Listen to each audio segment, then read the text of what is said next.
بسم اللہ الرحمن الرحیم۔ اسلامی شریعت میں اذان کو بلند آواز سے دینے کی تعلیم دی گئی ہے۔ حدیث پاک میں آتا ہے، جب تم اذان دو تو اپنی آواز کو بلند کرو، کیونکہ جو بھی انسان، جن یا کوئی اور مخلوق اس آواز کو سنے گی، وہ قیامت کے دن تمہارے حق میں گواہی دے گی۔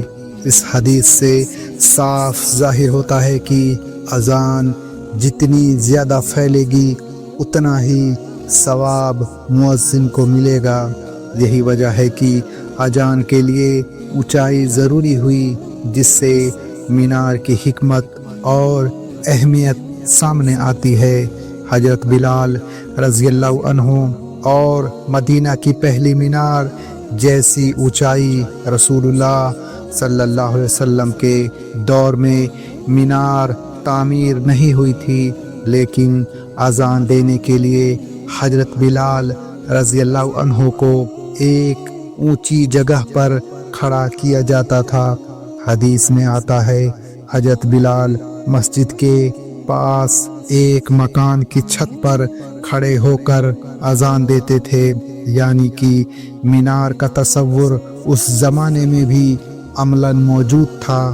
فرق صرف یہ تھا کہ وہ عمارت کی شکل میں نہیں تھا، بلکہ ضرورت اور حالات کے مطابق ایک اونچی جگہ ہوتی تھی۔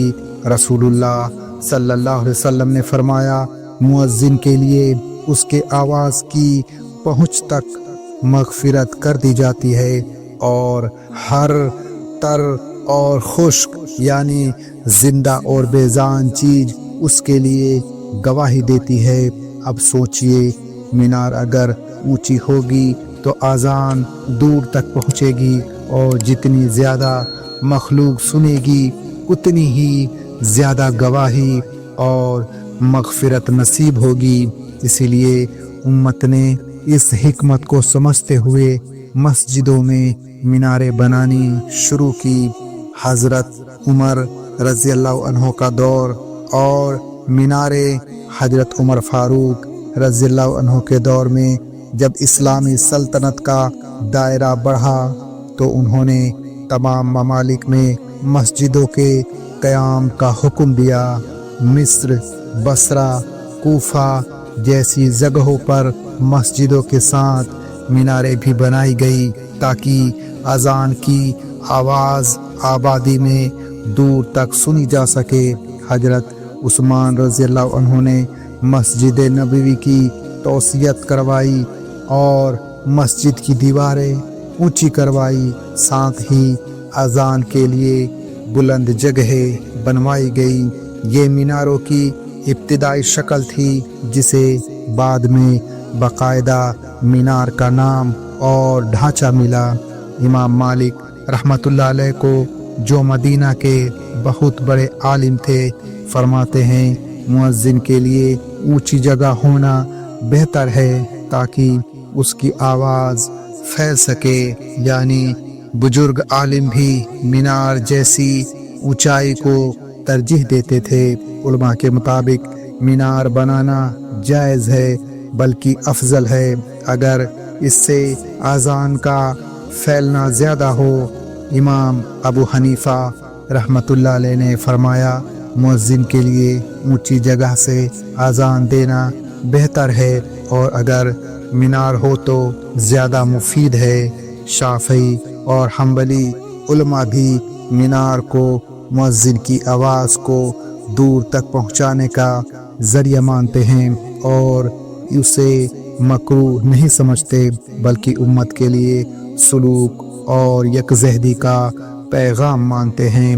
مالکی فقہ میں مینار کو تزئینی یعنی خوبصورتی کی چیز سے بڑھ کر اذان کی فضیلت اور آواز کی بلندی کا ذریعہ مانا گیا ہے۔ مسجد صرف نماز کی جگہ نہیں، بلکہ اسلامی تہذیب اور سماج کا مرکز ہے۔ میناریں اس بلندی کی علامت ہے جو بتاتی ہیں کہ اللہ کا نام بلند کیا جا رہا ہے۔ قرآن میں فرمایا گیا، ایسے گھروں میں یعنی مسجدوں میں جن کے بارے میں اللہ نے حکم دیا کہ انہیں بلند کیا جائے اور ان میں اس کا نام لیا جائے۔ مفسرین کہتے ہیں کہ یہاں ترفع یعنی بلند کی جائے سے مراد مسجدوں کی ظاہری اور معنوی دونوں طرح سے بلند کرنا اور مینارے اسی ظاہری بلندی کی حکمت ہے۔ رسول اللہ صلی اللہ علیہ وسلم نے فرمایا، جو بھی چیز مؤذن کی آواز کو سنے گی وہ قیامت میں اس کے حق میں گواہی دے گی۔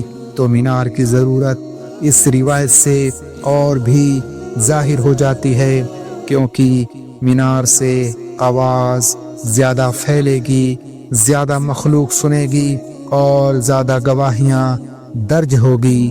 اسلامی تاریخ میں میناروں کا آغاز حضرت عمر رضی اللہ عنہ کے دور میں ہوا، لیکن یہ سلسلہ آگے چل کر امید اور عباسی دور میں باقاعدہ فن تعمیر یعنی آرکیٹیکچر کا حصہ بنا۔ جب اسلامی حکومتیں مصر، شام، مغرب، اندلس اور پھر ترک سلطنت تک پہنچی تو ہر ملک میں مسجدوں کو میناروں سے سجایا گیا، لیکن صرف سجاوٹ کے لیے نہیں بلکہ اذان کے بلند اور دور تک پہنچنے کی وجہ سے بنایا گیا۔ مشہور مسجدوں کی میناریں اور ان کی اہمیت۔ مسجد ازہر جو مصر میں ہے، بناوٹی سال 970 عیسوی، میناروں کی تعداد 2۔ یہ میناریں مصر کے اسلامی فقہ اور علم کی بلندی کی علامت ہے۔ ازہر کی میناریں قاہرہ کے پورے شہر میں اذان کی آواز پہنچانے کا ذریعہ تھی۔ مسجد اموی یعنی دمشق، شام، بناوٹی سال 715 عیسوی، میناروں کی تعداد 3۔ اس مسجد کی میناروں میں ایک مینار کو حضرت عیسیٰ علیہ السلام کے نزول کی جگہ کہا جاتا ہے۔ میناریں بلند تھی تاکہ اذان دمشق کے چپے چپے تک پہنچے۔ مسجد قطب جو دلی بھارت میں ہے، قطب مینار دراصل ایک مسجد کا حصہ تھی۔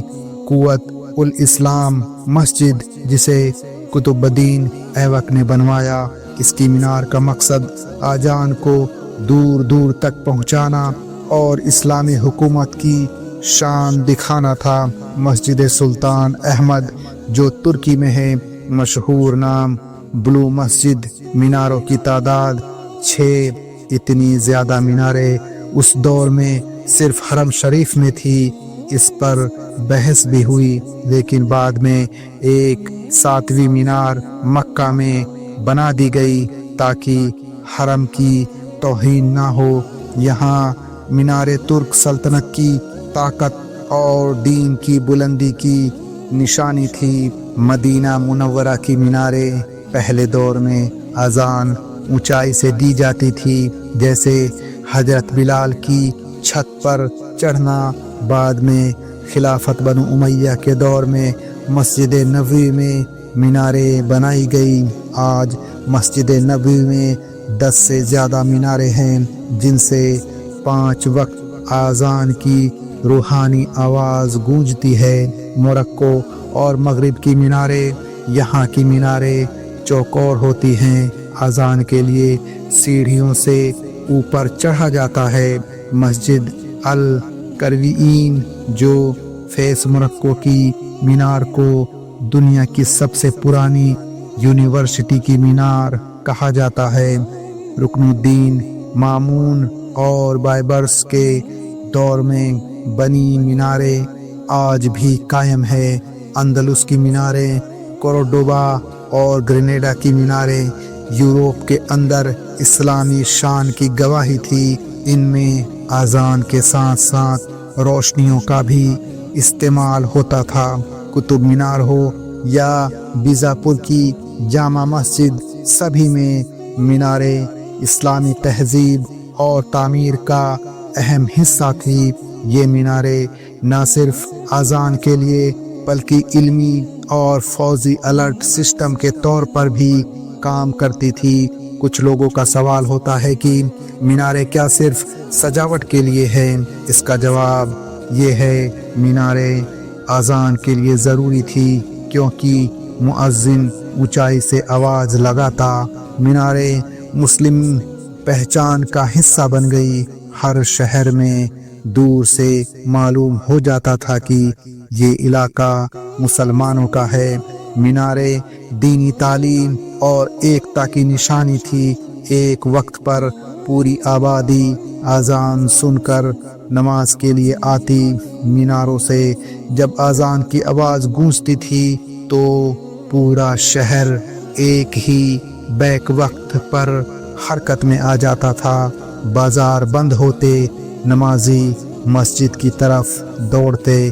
خفیہ الرٹ دور میں میناروں سے صرف اذان ہی نہیں بلکہ خطروں کی سوچنائیں بھی دی جاتی تھی۔ کسی حملے کی صورت میں مینار سے الارم بجتا یا آوازیں لگائی جاتی۔ بہت سی مسجدوں کی میناریں لائبریری یا مدرسے سے جڑی ہوتی تھی۔ مینار کی اونچائی سے آواز اور روشنی دونوں دور تک جاتی، جس سے علم اور دینی دعوت کا پھیلاؤ ہوتا۔ کچھ لوگ کہتے ہیں کہ اب جب لاؤڈ اسپیکر ہے تو مینار کی کیا ضرورت؟ میناریں صرف اذان کا ذریعہ نہیں بلکہ اسلامی تہذیب کی علامت ہے۔ یہ اللہ کی نشانیوں میں سے ہے۔ قرآن میں اللہ فرماتا ہے، اور جو اللہ کی نشانیوں کی تعظیم کرتا ہے تو یہ دلوں کے تقوی سے ہے۔ اس لیے میناریں چاہے لاؤڈ اسپیکر سے کم سنائی دے لیکن وہ ایک ظاہری اور روحانی بلندی کی علامت بنی رہے گی انشاءاللہ۔ دوستو، آج کے بس اتنا ہی۔ امید کرتا ہوں کہ معلومات آپ کو پسند آئی ہوگی، تو ویڈیو کو لائک، کمنٹ اور چینل کو سبسکرائب کرنا نہ بھولے۔